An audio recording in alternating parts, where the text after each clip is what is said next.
আমি এখন এই শাড়িটা পরবো।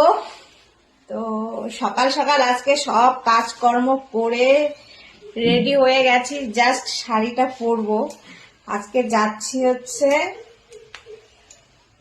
মায়ের মন্দিরে যাব, আর গঙ্গা স্নান আজকে, তো সেই গঙ্গা মায়ের কাছে যাব, স্নান করব। আর এখন সেই জন্য সবকিছু সকাল সকাল হয়ে গেছে। এখন জাস্ট শাড়িটা পরবো। কোন দিকে যে উল্টা সোজা আগে দেখিনি। তো তোমরা কারা কারা যাবে চলো গঙ্গা স্নান। মায়ের কাছে মানত আছে।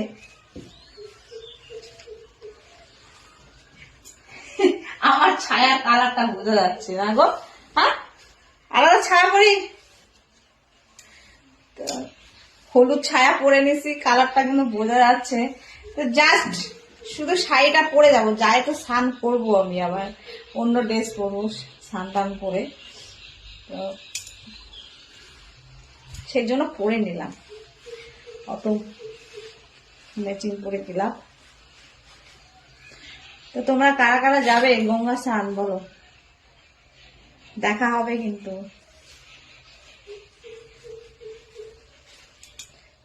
এই কালার শাড়িটা আমি পরেছি, অনেক কয়বারে পরেছি, পুরাতন শাড়ি।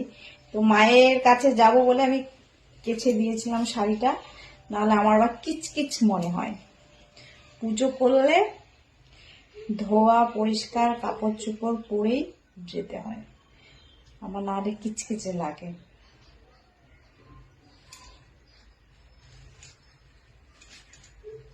আর এই শাড়িগুলো পরতে খুব মজা, কুচিগুলো না একদম ঝটপট ঝটপট করে তাড়াতাড়ি হয়ে যায়।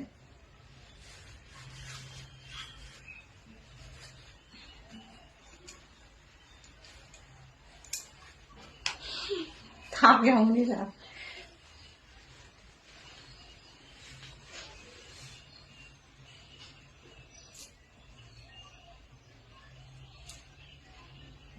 চুলটা শুধু খুলেই যায় মাথা।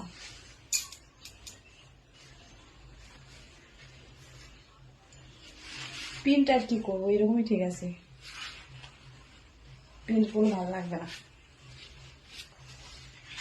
যাদের বেশি কে সাজে, সিম্পল যাই, ওখানে গঙ্গা মায়ের কাছে স্নান করবো, অত সাজুগুজু করে কোনো লাভ নাই।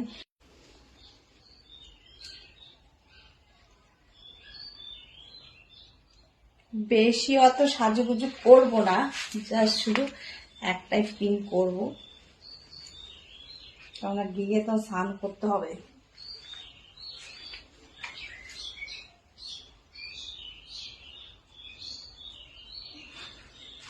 জাস্ট হয়ে গেল, ঠিকঠাক আছি, দেখতে পাচ্ছ কেমন লাগছে বলো।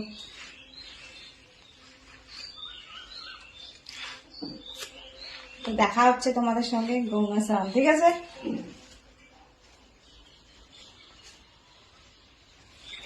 Bye bye.